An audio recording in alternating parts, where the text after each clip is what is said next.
Welcome, everybody, to another episode of Brand Fortress HQ. Today, in this Tactics Tuesday, we're talking about big opportunities for 2025, what we're most excited about as we kick off the new year. We just did an episode on, reflecting on 2024, and now we want to take a look at what we see coming up in 2025, some of the predictions, some of the opportunities, and just what the landscape looks like. So we were talking a little bit before we hit record on the podcast. So I'm going to start just kick it over to you, Mike, about what you are excited about for 2025 and what you see in the e-commerce and specifically Amazon landscape.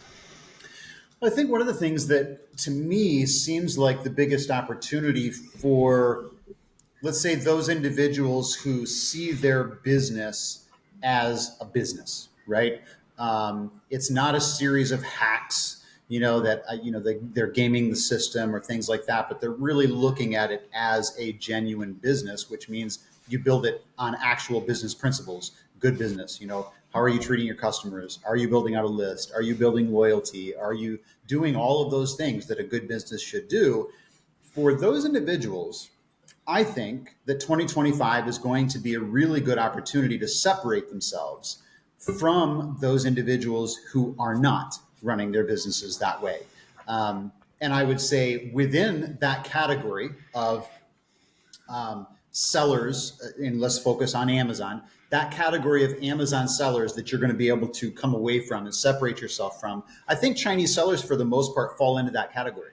I think there's a lot of things coming up in 2025 that are going to be that opportunity to really start setting yourself apart and giving you an edge over those Chinese sellers and over some of those sellers that really are just coming in and trying to hack the system rather than actually build a business. And one of those big things, I think, is really Trump getting elected. And like him or hate him, whether you like what he's going to do or you don't like what he's going to do, he's going to do it. And some of the things that he's going to do, I actually think are going to be a really big help to those sellers who really are looking at it as a true business. Matt, what about you? What are some of the maybe one or two things that you're looking at for big opportunities in 2025 and are excited about? For me, looking at your Amazon business as a true business, what that looks like to me and what I've been focusing on with the brands that I work with is taking those Amazon blinders off and looking at other channels and not just focused on that one channel, which continues to get more expensive and more competitive. TikTok is one of the big things that came of last year that is driving sales for a lot of brands. I'm really excited about that. I think social selling, I don't think that we've even seen a fraction of how popular that can and will be. That's how most people shop in China and other countries. And we're just kind of now starting to scratch the surface of what that looks like. And so that's one of the things as I'm super excited about is looking at other ways to drive traffic, which, focusing on pretty much any area off of Amazon ends up having some sort of a spillover effect to Amazon. I've seen so many brands in the past year in 2024 that had a video go viral on TikTok and that ended up in actual legitimate search volume on the Amazon platform. So, that's kind of the biggest thing that I'm the most excited about is exploring all of these other platforms, which will then obviously have an effect on your Amazon business with Amazon loves external traffic, and that's going to naturally happen as you start to find these other channels to get your products on. Yeah, I think there's a lot of change that's going to happen like there is every year. And I think, we were talking about a little bit before we hit record on the podcast. And, there's always a couple of ways that you can look at that is that, okay, here's another thing that I have to do or have to adapt to or a change that I have to make, or looking at it as an opportunity. And so, one of the things that we were specifically talking about before we hit record was the new title policy that Amazon has come out with in the last couple of days that they're have said that they're going to put into effect starting in about 2 weeks, which really doesn't give sellers a whole lot of time in order to see if they're compliant. Now, there's a lot of different questions about how that will be enforced and, what it'll actually look like when that policy goes live. But I think, before we hit record, Mike, you were talking about this, and I think it's a great point of because what they're basically what Amazon is trying to do, we think based on this policy is kind of clean up the titles on product listings to make them more customer friendly and look more reputable. So they don't look like a whole bunch of, just keywords stuffed into a title. so they look more legitimate, and so there's more of a trust factor for customers. And Mike, you were talking about how that actually gives U.S. and kind of North American sellers an advantage in the sense of being a native, speaking the language, means that you can make that that title more effective. Whereas if you're just relying on ChatGPT or some sort of tool in order to do that for you because you don't speak the language natively and you can no longer keyword stuff, that process is actually going to make it be some good news for U.S. sellers that are facing some pretty strong Chinese competition.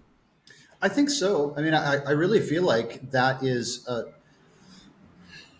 one of the things that I've been really trying hard this probably the last few months, but moving into this year is, moving away from this idea of I have to do something to I get to do something. And I think there's an aspect of that here, like you were saying earlier, that, you could look at this as now I have to do all these things and adjust my titles and do all this stuff, right?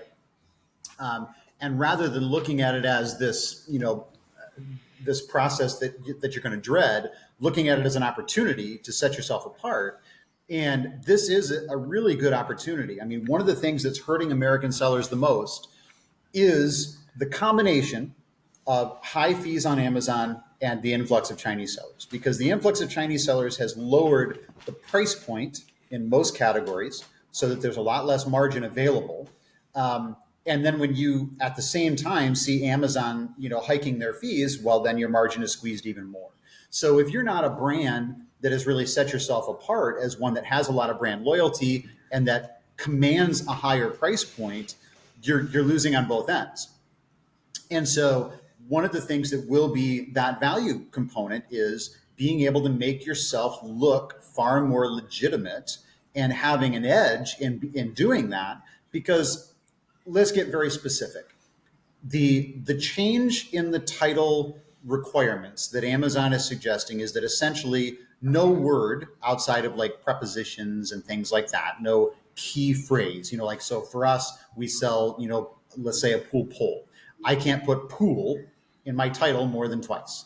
I can't put pole in my title more than twice.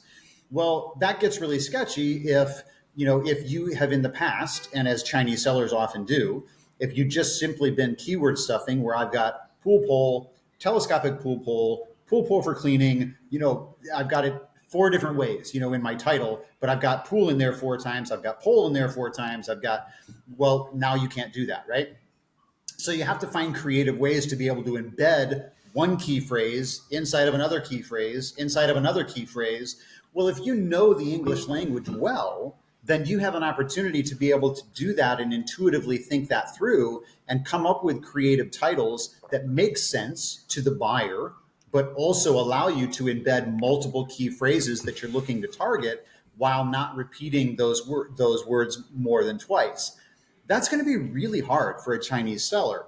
And although I would argue that ChatGPT certainly gives them a better opportunity to do that than they would if they didn't have it, it is still not going to do nearly as good a job as somebody who has at least a relatively good understanding of the English language, which means you're American or you're UK or you're whatever. So I do think there's an edge there. It gives you an opportunity to set yourself apart. And I think they're going to have a hard time competing with that. There are some things that Amazon does that feel like they're against the seller. Inbound placement fees, I think, are a good example of that. Well, let's be honest. Some of the things they do are against sellers. Yes, they are. I just feel that way. They really are. They're true. And there are some things that they do that are to make the customers' lives better or to increase conversions for them through the customer. I think this one falls into the category of, to be honest, I think it makes sense. And I think that, changing your title to not allow the same word twice, essentially what's going to end up happening, and I think why Amazon is making this change, is that it's going to make the titles actually human readable. And for us and the products that I that I manage and list on Amazon, like I want that anyways. And I've been moving towards more of contextual language in my titles far before this rule came out, because if you think about who, yes, it's important for Amazon to know what your product is so it knows who to show it to, but it's essentially the customer that's clicking on your listing in the search results. And if they don't understand what your unique selling proposition is in the title, then you're in the sea of same with a whole bunch of other Chinese competitors selling the same thing. So like I've been using my title to show how I stand out, which makes my titles more human readable, which I don't use the same word 16 times because I know that that's not going to make it human readable. So I've been doing this for longer than just Amazon forcing us to. I think it makes sense from the buyer standpoint. I think having clear, concise titles that talk about the product and why they should buy that one, I think it makes more sense than the keyword stuff.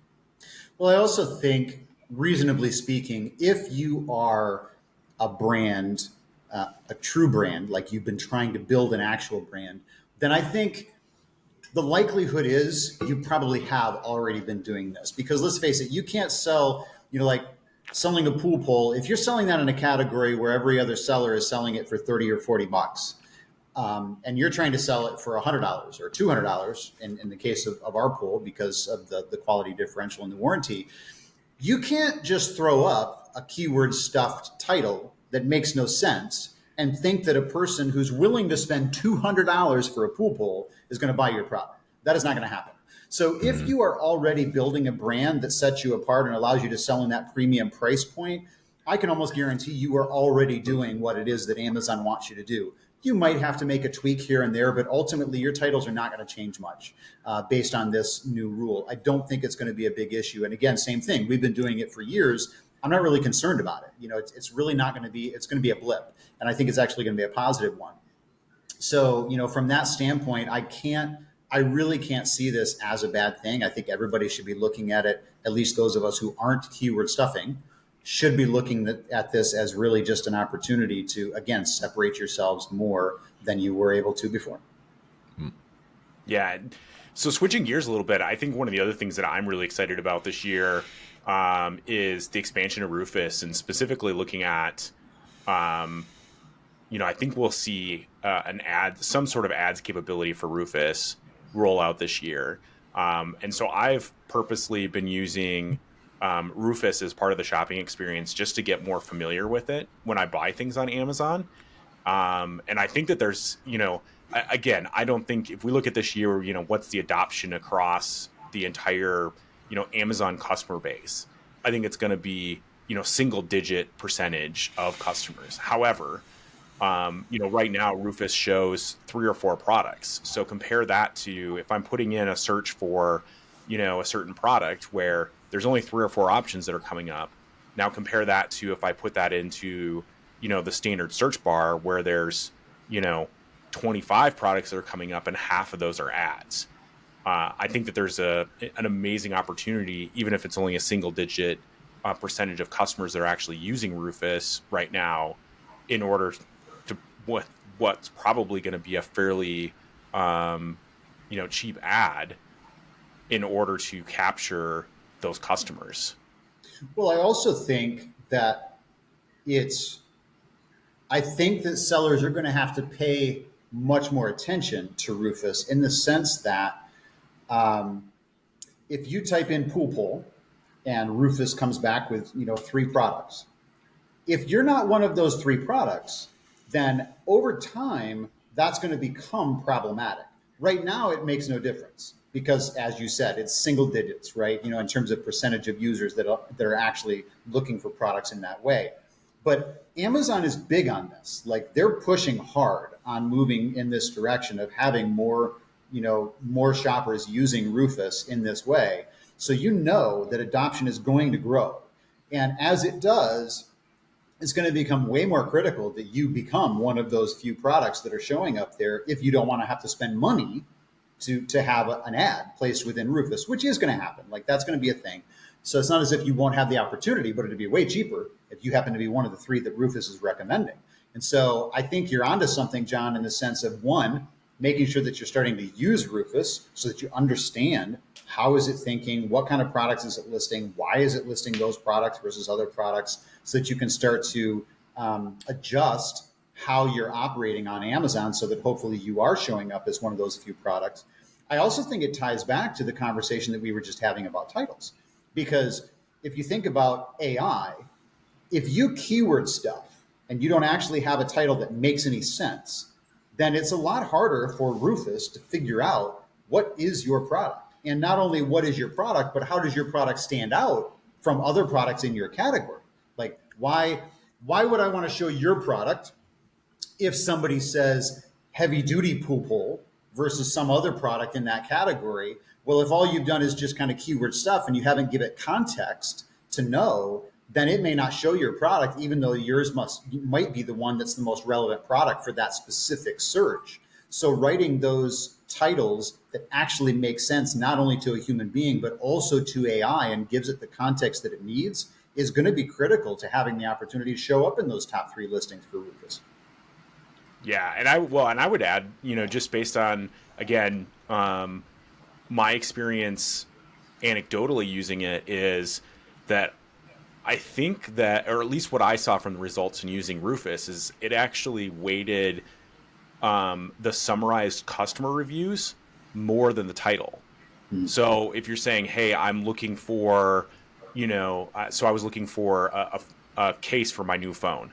Hey, I wanted to have this feature and I want it to be, good protection for my phone, et cetera, et cetera. Like, I forget exactly what, keywords I put in there. But the interesting thing to me is that it seemed like more of that data was actually coming from, the summarized reviews that it has. Like, you go down the review section and it gives like a review, summary of the reviews of like, check mark, customers have said that this is a high quality product. Customers have said this has protected their phone well, and have said that it has this feature. Like, that appeared to weight more than things like the title, which is very different from what we've seen in the past. There's something I want to say about that, but I want to give Matt an opportunity. I don't know if he's got anything he wants to add to that. I don't actually. My brain is spinning of what I'm going to do after we get off this, because I haven't played with Rufus anywhere near as much as I should have, based on this conversation. So no, I'm making a checklist. So go ahead and say what you're going to say, Mike. So the thing that comes to mind for me is, you could on the surface of that say that, especially if you're building a list, right? And a list gives you opportunity to request reviews. But I think just ethically, you do have a responsibility to not let's say force, or significantly manipulate customers into giving you a particular kind of a review versus something else, right? Where we're going to pay you for good reviews, things like that. None of us likes that. If you're a good seller and you're really trying to build a good business, you don't like that model. However, I would say that because that's true, and I have seen that. I haven't used Rufus as much as I think you probably have, John, but I have used it, and that is something that I noticed about it. And so one of the interesting things there is, we've all seen this in the past, I'm sure, is, either these shows or these clips, video clips, things like that, where you use, I don't know what the terminology is, psychology is not my thing, but these primers, let's say, right? Mm-hmm. Like, in a conversation, you prime somebody psychologically to be thinking in a certain way by the things that you do and the things that you say, right? So as you're thinking about your post-purchase process with your customer, and by the way, you need one. If you don't have a post-purchase process, you're already screwed. So you should be working on that. But in that post-purchase process, leading up to any of those specific points in the process where customers tend to be in that space where they're going to leave a review, right? So for us, when we fulfill on a warranty, and the process is super easy and super fast and they don't have to jump through hoops and everything, we know that's the moment at which a lot of people are going to go leave a review for us, because in that moment, they're like, holy crap, that was as easy as a warranty has ever been. I'm going to leave these guys a 5-star review, right? Which is great. But if we don't prime them to some degree in terms of some of the phrasings that they might use or the ways that they might describe the process to Amazon or describe the product to Amazon, then we're leaving, I think, an opportunity on the table. Because if we know they're going to leave a review, if we craft our messaging to them in such a way that we can prime some of that, we're putting some things in their mind about specific things about the product that we know we want Rufus to hear, or things about our warranty that we know we want Rufus to hear. If we're priming them in those last moments before the review, we got a much better chance that the reviews they leave are going to positively impact Rufus the exact way that we want them to. So be thinking about that, in that post-purchase process with your customer. You're muted, Matt. John, as you play around with Rufus, like I'm still having a hard time because I haven't played with it as much. How is it going to influence a buying? So when they ask a question, because I see it pop up every once in a while when I'm actually shopping on Amazon. And I'm pretty brand loyal though. So like I tend to not look around the page very often, but if I'm shopping for like an eye cream or something along those lines, and it asks me a question. So like if I say I'm looking for a men's eye cream, I type it in the search bar and I have a question down here that it asks me about an eye cream. Like, does it do this or does it do that? Is that when I see the three choices, or do I have to go through a tree of different questions before I get to where it's actually suggesting brands for me? No, what I've done, or what I've seen recently, is that like you can type in something like, hey, I'm looking for an eye cream for men. So it's as general or specific as you want. And then it'll show you, hey, here's a few, really popular eye cream for men. But then what it'll also do is say, it'll prompt some additional questions for you, or like, hey, here's some popular questions that customers have asked. And you can just click essentially on that pre-populated prompt, and then it'll show you the products that showed that prompt. So going back to like my phone case example, like I wanted a case, I wanted a soft case. I didn't want a hard case. So, it would show like, hey, are you looking for a hard case or a soft case? And so then I could click on the soft case. Are you looking for, something that also protects the screen? Are you looking for, this feature, that feature? So, I mean, here's the most Rufus helps questions. to qualify you. It's kind of qualifying the customer by walking them through that process. Yes. Yes, to a certain extent. Now, what I experienced out of that was every time that you would, like, if you asked a question or you clicked on one of those pre-populated prompts as it was kind of guessing what you were looking for, asking you more questions about what you're looking for, it's showing you 3 or 4 products each time. So, if I would have clicked on, hey, I want a soft case, well, okay, now here's, 3 or 4 more products. And some of those products might be the same as what it showed me before based on the information. And some of them might be different, or they might be all different depending on, how it answers that question. Gotcha. I mean, I would say I used it most recently on desktop. And I will say the one thing that I didn't like about it is that the screen is super small. Like it only takes up like a quarter of your regular screen on the browser. So it was a little bit hard to navigate, but I think, for people that are, over half of people are mobile shoppers at this point. For them, it's probably pretty intuitive and pretty native. And did you say, have you tested it on mobile yet, or only on desktop? I have tested it on mobile. I haven't used it as much on mobile as I have on desktop. Because I'm more of a desktop when I'm buying things as opposed to mobile. Yeah. So I'm almost entirely the reverse. I don't know that I've ever bought.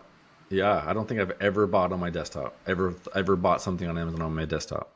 No, my wife always buys on desktop. Like she's kind of the same way as you, John. Like she's like, no, I want the full screen. I want to have, I'm just like, nah, this is right in my hand. Why do I want to go? Just like, well, because I want to compare usually 3 to 5 products. And then if I pull up, 3 to 5 products in the browser, I can look at them all kind of side by side as opposed to kind of one at a time. Yeah, for sure. So yeah, I think it'll be really. I mean, I think most people at this point though are using the mobile experience, and so I think it'll be interesting to see what that looks like. I think as we kind of wrap up, I think the last one I want to talk about as far as opportunities that I'm excited about is, assuming that it doesn't get shut down, which I don't think it will, but TikTok. I think just the rise of TikTok and the improvement of Walmart, because I think that's going to be great for brands in the sense of, hopefully it'll keep some of these fees and other kind of silly policy changes that Amazon has made in check. And it'll also give, I think, brands an opportunity. It's already given brands an opportunity in order to diversify beyond the Amazon platform. Yeah, I think there's a chance, that Walmart will be able to increase their market share in that space. And as they do, I do think it is highly likely it's going to have an effect on how Amazon fees, are assessed to sellers. Who knows if Walmart grabs enough of market share, maybe some of the fees start getting reduced, or reversed. Difficult to say. In the moment, Amazon still has such a massive percentage of the market that they're reasonably the only game in town. But I think there's a chance that becomes a different play. I also think that to some degree TikTok does play into that, because now that TikTok Shop does exist, a lot of these products that traditionally would have been Amazon products, many of them now are starting on and maybe even staying exclusively on TikTok, because the fees have traditionally been less on TikTok, but also they have the opportunity for this kind of viral, nature. And if it's a product that really is conducive to that, then they're almost better off there in some respects than on Amazon. So I do think TikTok and Walmart both have, make it a good opportunity potentially for sellers to start seeing, we'll say, better relationship with Amazon if we're lucky. Yeah, I mean, again, I don't expect any sort of. I wouldn't expect fees to come down anytime soon. I think it's probably more likely that the increases will just not be as big as what they've been in the past. But I wouldn't expect any Amazon to come along and lower fees in a significant way for sellers anytime in the near future. So, Matt, what are you seeing? I know that you've been doing a lot of research on TikTok lately.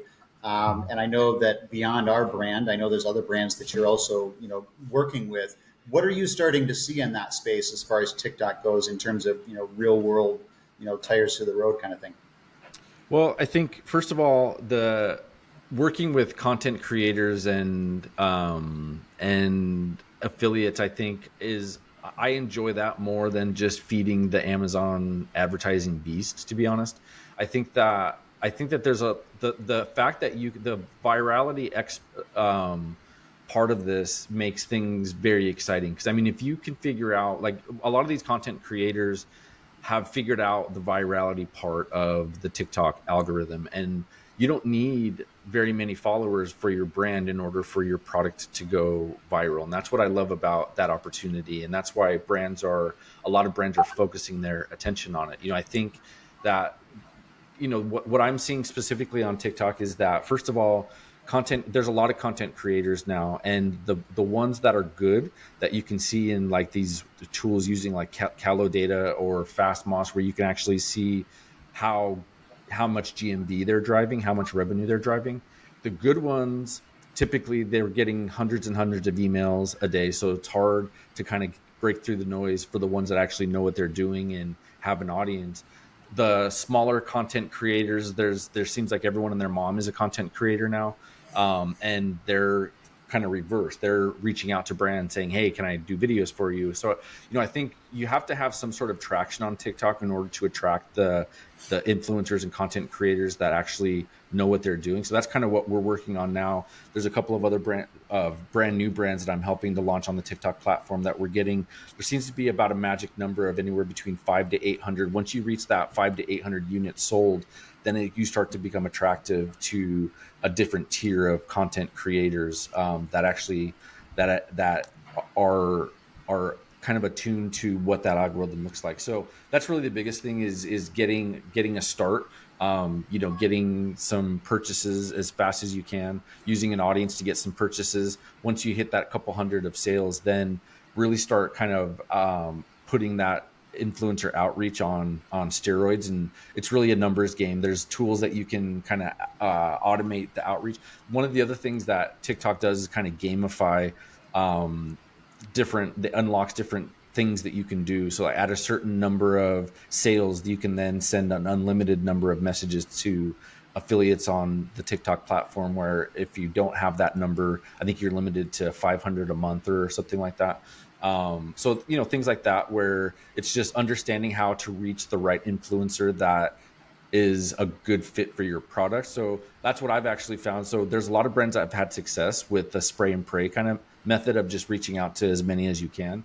The brands that I've seen succeed faster with their influencers and content creators are the ones that go through and talk to the ones that really make sense with their audience, as opposed to just throwing it out there to just everybody that will create a video for you. So really targeted, knowing who your audience is and knowing who has an audience that overlaps with that is where brands are seeing the highest success. So would you say, Matt, that if you're a brand, let's say, because many of our listeners are established brands, on Amazon, whether they have gone the extra mile to build it into an actual brand or not, maybe is somewhat questionable, but they have a presence, let's say, which means they have inventory. Some of them have built a list and have some post-purchase process in place where they've got subscribers and whatnot.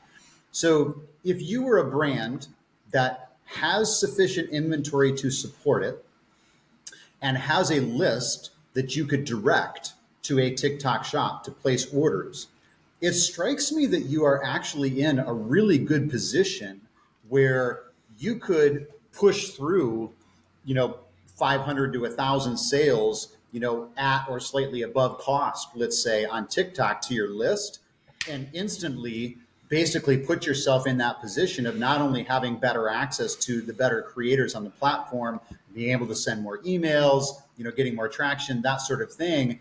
It feels like you're almost in that sweet spot where you really could, I don't want to say game the system, but in a sense, you really have a good opportunity there.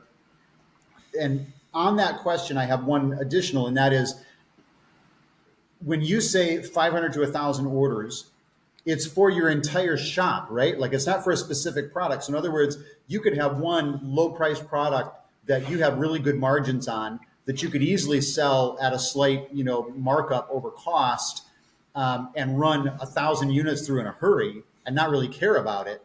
But all of a sudden now your entire shop and all of your products end up now being able to be exposed to those better creators. Is that an accurate representation of the situation?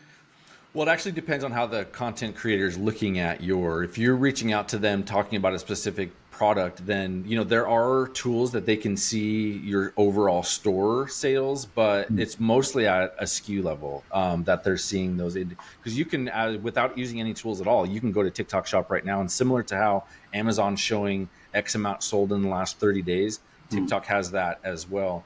So your overall brand totals are a little bit more hidden than individual SKU totals. So I was actually talking more about one particular product, 1,000 sales, or that a couple hundred sales. I think 5 to 800 is really that sweet spot.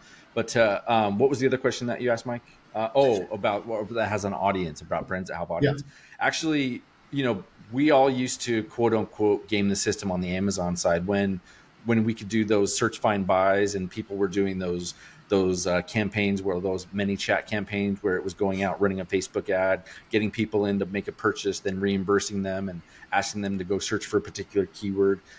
TikTok is kind of still like the days of the wild, wild west on the Amazon side. And there are some kind of gray hat types of things. Now, I've always operated on the side of a risk reward type of a decision tree. Right now, there's not really a whole lot of risk for those types of things that we used to do on Amazon. So, one of the methods that we're seeing have a lot of success is kind of quote unquote fake buys, where you have your list go out and purchase X amount, say 15 units per purchase, but then also only sending them one. Amazon or TikTok only cares about a shipping label being created against an order. they don't really know what's going on inside of that box. So that's kind of one of the gray hat tactics that people are using now, is to have people make a purchase of more than one unit, but then just sending them one unit, as opposed to sending them whatever the number is. So that's kind of a gray hat, kind of maybe leans more on the side of black hat, but it's still things that Amazon or TikTok is still in the early stages of it's the maturity of a platform to where things like that are effective. And if you're not going to use it, competitors are going to. So, if there's something that you can do to get to that 1,000 faster, that's what some of the brands that I see are using as a tactic. So as we wrap up with the last couple of minutes here, what final thoughts would you guys give the listeners as they think about, fortifying their brand in 2025? I just think I would come back to the same thing that I've said previously, both in this episode and in previous podcasts, and that is, anytime there's a significant change on the horizon, instead of seeing it as, the sky is falling, looking at it as, this is an opportunity for me to set myself apart from other sellers, because if I'm willing to put in the effort and get good at whatever this thing is that I need to be able to do, there are going to be other sellers that won't be willing to put in that effort, and they're going to lose, and I'm going to win. And it's just the nature of the game, right? So, when Amazon is changing fees, okay, how can I adjust, my products? Maybe I change the product size. Maybe I change whatever. Other sellers maybe aren't going to make those tweaks. Trump is going to institute tariffs, or whatever. Well, okay, if that's the case, then do I have an easy opportunity to move into someplace else for manufacturing? Or do I have enough margin in my product that I can afford to pay for that additional tariff, whereas everybody else in my category can't? So, 6 months or a year from now, they might not even be there. And so now maybe I'm number 20 because I'm priced at, $50, but maybe by this time next year, I'm number 3 because all those other competitors, now they can't compete. So I just say, look at this as opportunity. All of these changes that are coming are just opportunities. It's just a matter of changing your mindset about it and making sure that you see it that way and figure out, where is that space? How do I fit through that groove to make this an opportunity for me that other sellers aren't going to see? Yeah, I think for me, the thing that I'm most excited about that I think can help fortify your brand is one of the things that we've talked about a lot in this conversation is diversifying off of Amazon, and knowing that any efforts you put off of Amazon at some point are going to end up back on Amazon, because most purchases involve Amazon at some point in the cycle, whether it's not for product research and they start there, or they end there and actually make the purchase there. I think any focus you put off of Amazon is going to be time well spent, because it will affect Amazon in the end anyways. Yeah. And I'll just leave with, I think as much as there's a lot of things that I'm excited about for 2025, that at the end of the day, it comes down to, first principles and building a strong brand, and those don't change. So it's just a matter of, what that application looks like, whether that's, growing on Amazon or on a new platform like TikTok or, somewhere else. That if you're applying those first principles to a strong brand of taking care of your customers, offering them more value than what you're charging them, and kind of those things that we know, and applying them effectively and executing, that you're going to see a lot of success in 2025 and beyond. So, all right. Well, that wraps up our episode for 2025. Thank everybody for listening, and we'll see you next time on another Tactics Tuesday.